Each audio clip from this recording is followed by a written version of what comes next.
आविष्कारकर्ता उद्यमी वा व्यवसायीलाई सुरुवाती पुँजी उपलब्ध गराउन सरकारद्वारा कार्यविधि जारी। छनौटमा परेकाले वार्षिक 2% ब्याज दरमा अधिकतम 50 लाखसम्म ऋण पाउने। कोभिडका कारण 8 महिनादेखि रात्रिकालीन व्यवसायहरू प्राय ठप्प भएपछि ठमेल क्षेत्रका व्यवसायीहरू सडकमा उत्रिए। सुरक्षाको मापदण्ड अपनाई व्यवसाय तत्काल सञ्चालन गर्न दिन माग। र बुधबार शेयर बजारमा झण्डै 71 अङ्कको फराकिलो छलाङ। व्यापार बाहेक सबै समूहको परिसूचकमा हरियाली। 1 दर्जन कम्पनीको शेयर मूल्य बढेर सर्कियो। हामी छौं पल पल तपाईसँग, हिमाल पहाड तराईसँग, साथ छ हाम्रो बढ्ने कदमलाई। सलाम छ ती पोरखी हातहरूलाई, जिन्दगी सजाइदिन्छौँ हामी, हर सासको साथी बन्छौँ हामी। सुरक्षा अनि समृद्धि प्राण छ हाम्रो, हर आफू पनि बचाऊ, अरूलाई पनि बचाऊ। आजै नेपाल लाइफमा जीवन बिमा गरौँ। हामी हौं नेपाल लाइफ। नेपाल लाइफ, किनकि जीवन अमूल्य छ।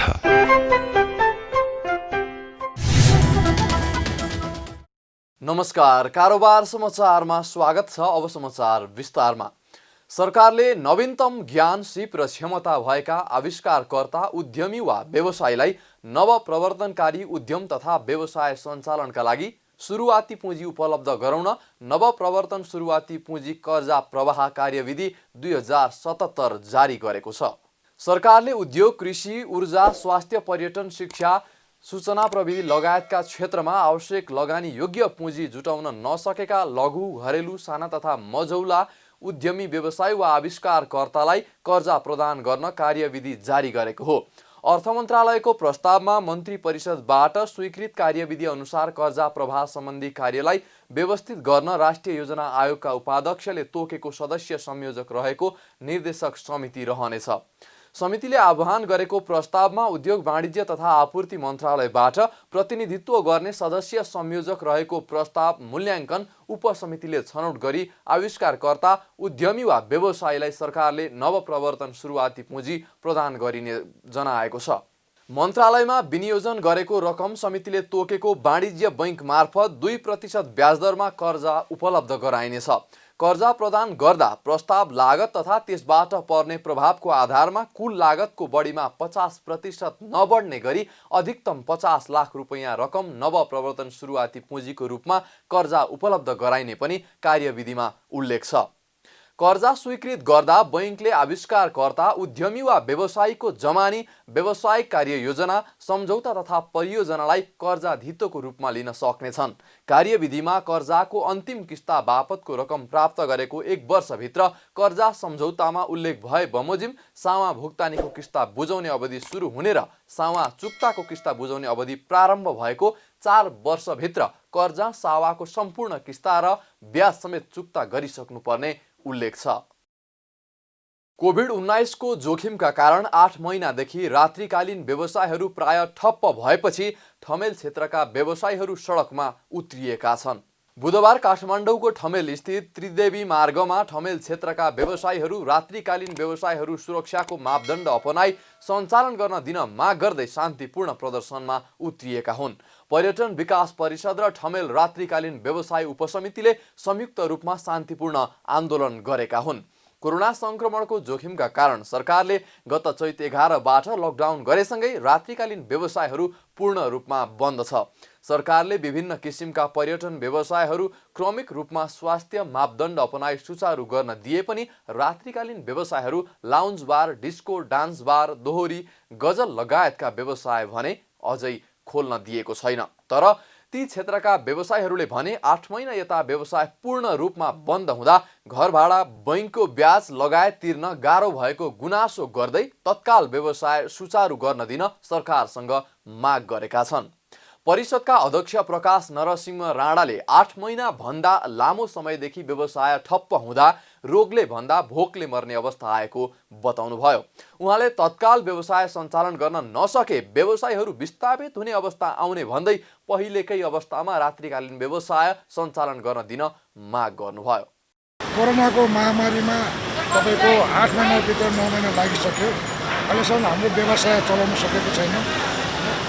अब कहिले यो मजदुरहरूको पनि छुट्टै समस्या छ। अब यो व्यवसाय चलाउनु भएन भनेदेखि हामीहरू चाहिँ भोकै मर्ने पनि अवस्था आइसकेको छ। रोगले भन्दा भोकले मर्ने अवस्था आइसकेको छ।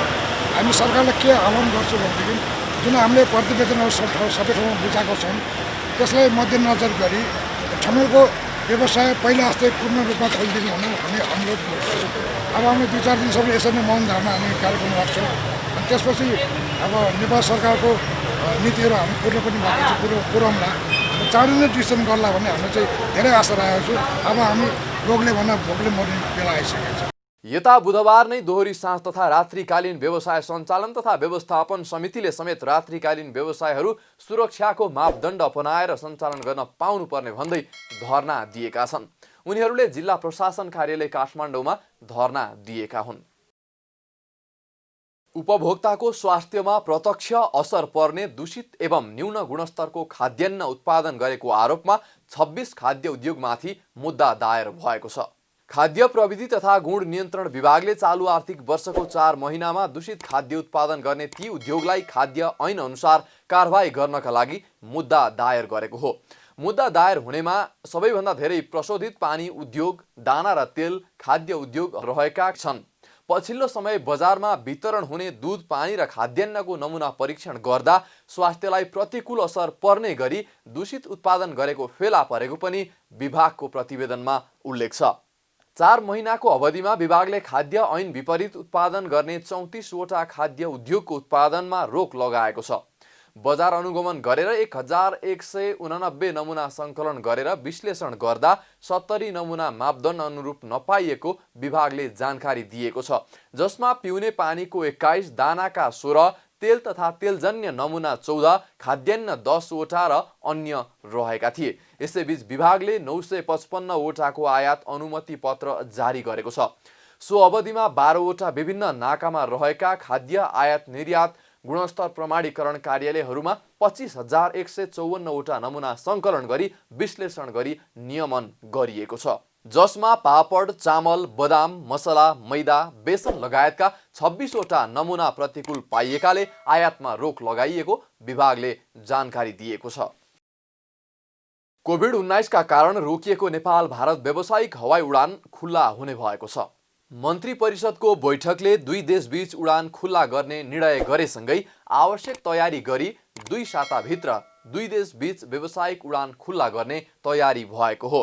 यद्यपि मिति भने तोकिएको छैन। समयमा तयारी पूरा भए मङ्सिरको 30 बाट नेपाल भारत उडान हुने अनुमान गरिएको छ। सरकारले गत चैत 11 बाट लकडाउन गरेसँगै नेपाल प्रवेश गर्ने सबै व्यावसायिक उडानमा चैत 9 मा रोक लगाइएको थियो। कोभिड-19 को संक्रमण कम भएसँगै अन्य मुलुकको लागि सरकारले भदौ 16 मा अन्तर्राष्ट्रिय व्यावसायिक उडान खुल्ला गरेको भए पनि नेपाल भारत व्यावसायिक उडान भने हुन सकेको थिएन। संस्कृति पर्यटन तथा नागरिक उड्डयन मन्त्रालयका अनुसार एयर बबल मोडलमा मात्र उडान गर्ने गरी व्यावसायिक उडान सुरु हुनेछ। यसरी हुने उडानमा नेपाल र भारतका नागरिकले मात्र उडान यात्रा अनुमति पाउनेछन्। सो बाहेकका नागरिकले उडान अनुमति पाउने छैनन् भने कूटनीतिक नियोगको लागि उडान भर्ने देशको अध्यागमन विभागबाट उडान यात्राको अनुमति स्वीकृत गरेपछि मात्र सो नागरिकले उडान गर्न पाउनेछन्। तत्कालको परिस्थितिमा नेपाल वायु सेवा निगमले 1 उडान र भारतको तर्फबाट एयर इन्डियाले 1 उडान गर्नेछन्। पहिलो चरणमा दैनिक 2 उडान हुने मन्त्रालयले जनाएको छ। यात्रा गर्ने यात्रुलाई 72 घण्टा भित्रको PCR रिपोर्ट नेगेटिभ भएको रिपोर्ट अनिवार्य गरिएको छ। स्थानीय बजारमा बुधबार सुनको मूल्य प्रति तोला 500 रुपैयाँले बढेको छ। मंगलबार प्रति तोला 500 रुपैयाँले बढेर प्रति तोला 90,500 रुपैयाँमा कारोबार भएको छापावाला सुन बुधबार प्रति तोला 91,000 रुपैयाँमा कारोबार भएको हो। सोमबारको तुलनामा बुधबारसम्म आइपुग्दा पहेँलो धातुको मूल्य प्रति तोला 1000 रुपैयाँले बढेको छ। यस्तै तेजाबी सुनको मूल्य पनि बुधबार 500 रुपैयाँले बढेको नेपाल सुनचाँदी व्यवसायी महासंघले जनाएको छ। मङ्गलबार प्रति तोला 90,500 रुपैयाँमा कारोबार भएको तेजाबी सुन बुधबार 90,550 रुपैयाँमा कारोबार भएको छ। यस्तै बुधबार चाँदीको मूल्य पनि प्रति तोला 30 रुपैयाँले बढेर प्रति तोला 1185 रुपैयाँमा कारोबार भएको छ। बुधबार शेयर बजारले झण्डै 71 अङ्कको फराकिलो छलाङ मारेको छ। शेयर बजार मापन गर्ने नेप्से परिसूचक बुधबार 70.62 अङ्कले बढेर 2071.02 अङ्कमा उक्लिएको हो। निरन्तर बढिरहेको शेयर बजारमा केही करेक्सन हुने ठूला लगानीकर्ताहरूको अनुमान रहे पनि परिसूचकले भने फराकिलो छलाङ मारेको छ। यस दिन व्यापार बाहेकका सबै समूहको परिसूचकमा हरियाली छाएको छ। व्यापार समूहको परिसूचक 16.3 अङ्कले घट्दा बीमा समूहको परिसूचक 608.73 अङ्कले बढेको छ। यस्तै उत्पादनमूलक समूहको 303.12, निर्जीवन बीमा समूहको 244.82, लघुवित्त समूहको 232.56 र अन्य समूहको परिसूचक 140.89 अङ्कले बढेको छ। बैंकिङ समूहको परिसूचक पनि सामान्य बढेको छ। नेप्सेमा 201 कम्पनीको 1,55,64,427 किता शेयर 7,46,34,82,000 रुपैयाँ बराबरको शेयर किनबेच भएको छ। कारोबार रकमको आधारमा नेपाल दूरसञ्चार कम्पनी अगाडि रहेको छ। कम्पनीको 40,07,83,000 रुपैयाँको शेयर किनबेच भएको छ। दोस्रो र तेस्रोमा क्रमशः नेपाल पुनर्बिमा कम्पनी र नबिल बैंक रहेका छन्। बुधबार 1 दर्जन कम्पनीको शेयर मूल्य बढेर सर्किट लागेको छ। जनउत्थान सामुदायिक लघुवित्त, एनएमबी माइक्रो फाइनान्स, छिमेकी लघुवित्त, लक्ष्मी लघुवित्त, मिथिला लघुवित्त, हिमालयन डिस्टिलरी, विजय लघुवित्त, सान्जेन जलविद्युत, नेरुडे लघुवित्त र साना किसान लघुवित्तका साथै विशाल बजार कम्पनी, एनआरएनए लघुवित्त, नेपाल टेलिकम, उन्नति लघुवित्त, नेको इन्सुरेन्स, साधना लघुवित्त, नेपाल इन्सुरेन्स कम्पनीको शेयर सर्वाधिक बढेको छ। 34 कम्पनीको मूल्य 9% भन्दा बढीले उक्लिएको छ। कारोबार समाचारमा अब सुन, चाँदी र तरकारीको थोक मूल्य तथा विदेशी विनिमय दर सम्बन्धी जानकारी।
बिदा हुनु अघि अहिलेसम्मका प्रमुख समाचार फेरि एकपटक।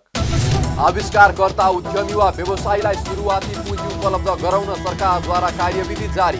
छनौटमा परेकाले वार्षिक 2% ब्याज दरमा अधिकतम 50 लाखसम्म ऋण पाउने। कोभिडका कारण 8 महिनादेखि रात्रिकालीन व्यवसायहरू प्राय ठप्प भएपछि ठमेल क्षेत्रका व्यवसायीहरू सडकमा उत्रिए। सुरक्षाको मापदण्ड अपनाई व्यवसाय तत्काल सञ्चालन गर्न दिन माग। र बुधबार सेयर बजारमा झण्डै 71 अङ्कको पराकिलो छलाङ। व्यापार बाहेक सबै समूहको परिसूचकमा हरियाली, 1 दर्जन कम्पनीको सेयर मूल्य बढेर सर्यो। कारोबार समाचार सकियो। हामीलाई बिदा दिनुहोस्। नमस्कार।